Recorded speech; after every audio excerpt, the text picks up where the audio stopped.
नमस्कार, पूर्ण चंद्र कांडपाल जनजागृति का एपिसोड नंबर 1102 यानी 1102।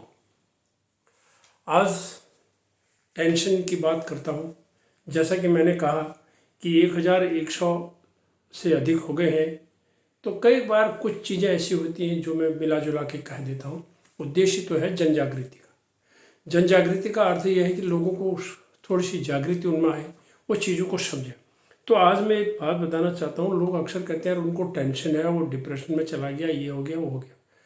तो मैं आपको इतना बता देना चाहता हूँ, टेंशन बहुत घातक होती है, स्वास्थ्य के लिए बहुत घातक होती है। उसको कुछ भी खिलाइए आप, कितने भी न्यूट्रिएंट खिलाइए और कितना भी बॉडी बिल्डिंग फूड खिलाइए, विटामिन खिलाइए, कुछ भी खिलाइए, कार्बोहाइड्रेट खिलाइए, सब कुछ खिलाइए, पनीर खिलाइए, जो भी, यदि उसको टेंशन है और वो उसके लिए घातक है, उसका शरीर नहीं।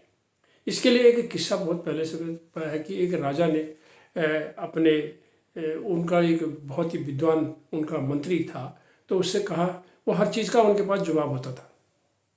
तो उन्होंने राजा ने अपने चतुर मंत्री से कहा कि मंत्री जी, तुम तो सब चीज़ को कर लेते हो, और ऐसा है, मैं एक भेड़ तुम्हें दे रहा हूँ और इस भेड़ को आप 1 महीने अपने पास रखोगे और इसको खाना दाना सब कुछ दिया जाएगा, जो हम बताएंगे वो दिया जाएगा, और इस पर नज़र रखी जाएगी ताकि इसको किसी प्रकार की त्रासदी ना हो, कोई इसको गलत दवाई या इस टाइप से कोई चीज़ इसको न दी जाएगी, मतलब इसका ध्यान रखा जाएगा।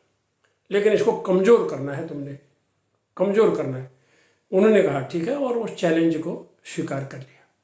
उसके बाद क्या हुआ कि मंत्री जी उसको ले गए और जहाँ भेड़ को बांधा उसके सामने एक शेर बांध दिया। बस अब भेड़ की जो है खुराक मिली उसको, दाना पानी खाना सब कुछ मिला, जो विटामिन बताए थे, प्रोटीन बताए थे, कार्बोहाइड्रेट बताए थे, घास वास चारा जो हो सकता था जिससे भेड़ तंदुरुस्त हो जाए।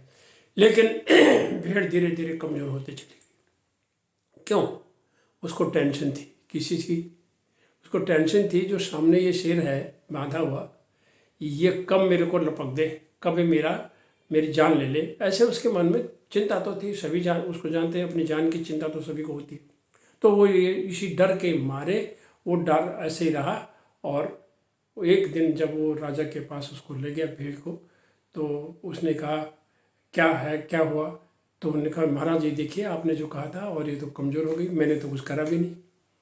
तब उसने बताया कि वो जो शेर बांधा, तो बोला वो तो कोई कंडीशन नहीं थी, वो तो दूर बांध रखी थी, इस पर डायरेक्ट कुछ उसका असर नहीं था।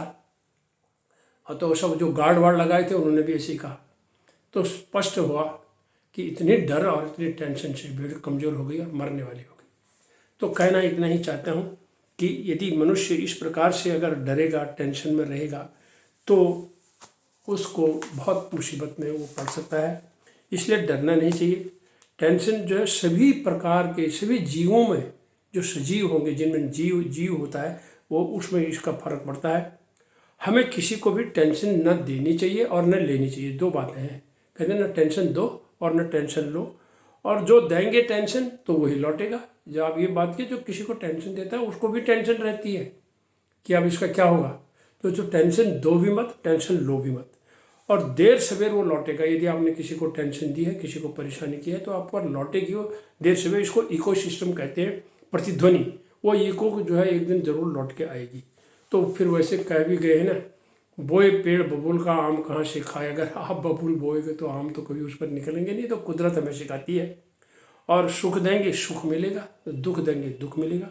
और जब मन में जागृति आई तब आप ये काम करिए। और डरने से या चिंता करने से कुछ नहीं होता, इसे जीतना होगा। किसी भी समस्या से डरने से या अधिक चिंता करने से कुछ नहीं होगा, उसे आपको जीतना होगा।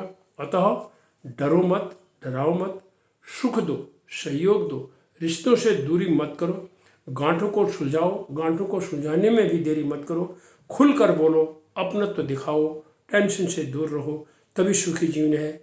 ये बातें जो मैंने कही हैं ये करी जा सकती हैं, इनका प्रैक्टिकल हो सकता है। ऐसी बात नहीं कि ये एक प्रवचन है। धन्यवाद, नमस्कार।